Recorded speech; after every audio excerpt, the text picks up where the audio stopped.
Ciao a tutti e benvenuti di nuovo sul mio canale. Sono sempre entusiasta di ritrovarvi qui. Oggi, come promesso, affronteremo in maniera più approfondita quell'argomento che sta dominando le conversazioni online, un vero e proprio dramma che ha acceso gli animi e diviso il web.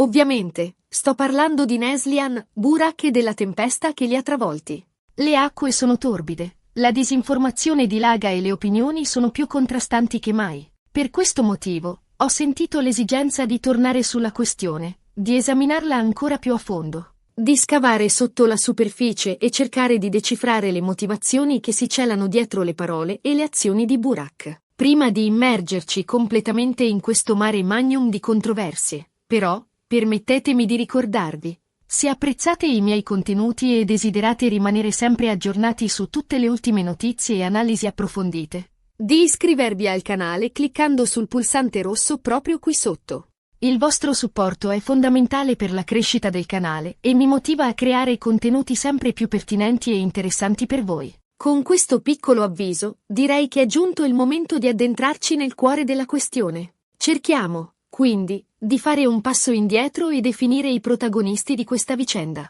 Chi sono Neslihan e Burak? Per chi si fosse sintonizzato solo ora o avesse seguito la vicenda con meno attenzione, Neslihan è una figura pubblica, un influencer di spicco, una creatrice di contenuti digitali. Chiamatela come preferite. In ogni caso, è una personalità molto seguita e apprezzata sui social media, con un'ampia fanbase che la sostiene e la ammira. Burak, invece, Burak è la figura chiave che ha innescato questa valanga di polemiche. Le sue dichiarazioni, le sue azioni, tutto ciò che è emerso nelle ultime settimane ha messo Neslihan in una posizione estremamente delicata, costringendola a difendersi e a chiarire la sua posizione. Ma veniamo al punto cruciale. Cosa ha fatto esattamente Burak? Qui è dove la situazione si complica e le versioni si moltiplicano. Il racconto degli eventi è frammentato, confuso e spesso contraddittorio. Alcune fonti sostengono che Burak abbia divulgato informazioni riservate su Neslihan, dettagli intimi che lei avrebbe preferito mantenere privati. Altri affermano che Burak abbia lanciato accuse infondate, diffamando Neslihan e danneggiando irrimediabilmente la sua reputazione online. Altri ancora, più cauti, ipotizzano che si tratti di un semplice malinteso, di una banale incomprensione amplificata a dismisura dai media e dai social media. La verità, come spesso accade in questi casi, è probabilmente un mosaico composto da tutte queste diverse prospettive. È arduo, se non impossibile, ricostruire con esattezza ciò che è realmente accaduto tra Neslihan e Burak. Non siamo a conoscenza di tutti i dettagli, di tutte le conversazioni private, di tutti i retroscena che hanno portato a questa escalation. Possiamo solo affidarci alle informazioni che sono state rese pubbliche, a ciò che è trapelato attraverso i social media e i media tradizionali, e cercare di interpretare i fatti con la massima imparzialità e obiettività possibile. Un elemento che emerge con chiarezza è l'uso di un linguaggio particolarmente aggressivo e ostile da parte di Burak nei confronti di Neslihan. Le sue parole sono state interpretate come minacciose, accusatorie e denigratorie. Questo, inevitabilmente, ha provocato una reazione a catena. I fan di Neslihan si sono schierati compatti in sua difesa, mentre i suoi detrattori hanno colto l'occasione per attaccarla e screditarla ulteriormente. La domanda che tutti si pongono è: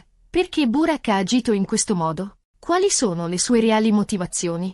Anche in questo caso, le ipotesi sono molteplici e spesso contrastanti. Alcuni sostengono che Burak sia mosso da sentimenti di gelosia e invidia nei confronti di Neslihan, che non sopporti il suo successo e desideri sabotarlo. Altri ipotizzano che Burak stia semplicemente cercando di attirare l'attenzione su di sé, di sfruttare la popolarità di Neslihan per aumentare la propria visibilità. Altri ancora credono che Burak abbia delle valide ragioni per essere arrabbiato con Neslihan, che si senta tradito o ingannato da lei. È fondamentale, in queste situazioni, ricordare che dietro ogni personaggio pubblico si nasconde una persona reale, con i suoi sentimenti, le sue fragilità, le sue insicurezze. È facile giudicare dall'esterno, è facile puntare il dito, ma è molto più difficile mettersi nei panni degli altri e cercare di comprendere le loro motivazioni, le loro paure e le loro speranze. Nel caso di Neslihan è evidente che si trovi in una situazione di grande difficoltà. Essere al centro di una controversia pubblica, Essere oggetto di attacchi e critiche da parte di migliaia di persone non è certo una prova facile da superare. Immagino che si senta ferita, vulnerabile, esposta e, forse, anche spaventata. La pressione mediatica e l'odio online possono avere un impatto devastante sulla salute mentale e sul benessere emotivo di una persona. E anche Burak, a modo suo, sta probabilmente soffrendo. Essere accusato di aver danneggiato la reputazione di qualcuno, essere etichettato come il cattivo della situazione, non è certo una posizione invidiabile. Immagino che si senta frustrato, incompreso, forse anche pentito di aver agito in un modo così impulsivo e irruento.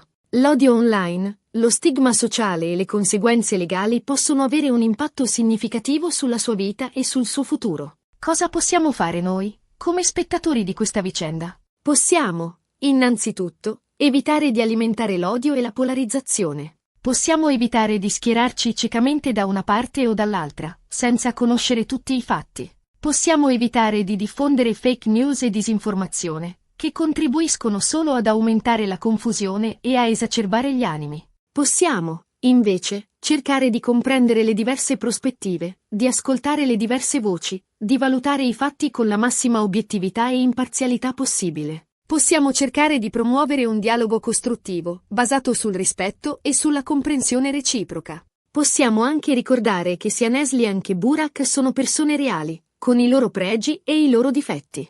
Non sono perfetti, non sono infallibili e hanno il diritto di sbagliare. Hanno anche il diritto di essere ascoltati, di essere compresi, di essere perdonati. È importante esercitare l'empatia, cercare di mettersi nei panni degli altri e di immaginare come ci si sentirebbe se ci si trovasse nella loro situazione. L'empatia è la chiave per costruire ponti, per superare le divisioni e per promuovere la comprensione reciproca. In definitiva, la vicenda di Neslihan e Burak è un esempio lampante di come i social media possano amplificare i conflitti e creare divisioni. È un monito a utilizzare i social media in modo responsabile, a evitare di alimentare l'odio e la violenza, a promuovere un dialogo costruttivo e rispettoso. È anche un promemoria del fatto che dietro ogni personaggio pubblico si nasconde una persona reale, con i suoi sentimenti, le sue fragilità, le sue paure. Dobbiamo ricordarci di trattare gli altri con empatia e compassione, anche quando non siamo d'accordo con loro. Questa vicenda, inoltre, solleva interrogativi importanti sul ruolo dei media e degli influencer nella società contemporanea. I media hanno la responsabilità di informare il pubblico in modo accurato e imparziale, evitando di sensazionalizzare le notizie e di alimentare il gossip. Gli influencer, d'altra parte, hanno una grande influenza sul loro pubblico e devono essere consapevoli del potere che hanno e utilizzarlo in modo responsabile. La vicenda di Neslihan e Burak ci insegna che le parole hanno un peso, che le azioni hanno delle conseguenze e che è importante riflettere prima di agire. Ci insegna anche che è importante essere critici nei confronti delle informazioni che riceviamo e che è importante non credere a tutto ciò che leggiamo online. Spero che questa mia analisi, più approfondita rispetto alla precedente, vi sia stata utile per capire meglio la vicenda di Neslihan e Burak. Ho cercato di essere il più obiettivo possibile, basandomi sui fatti e sulle informazioni disponibili.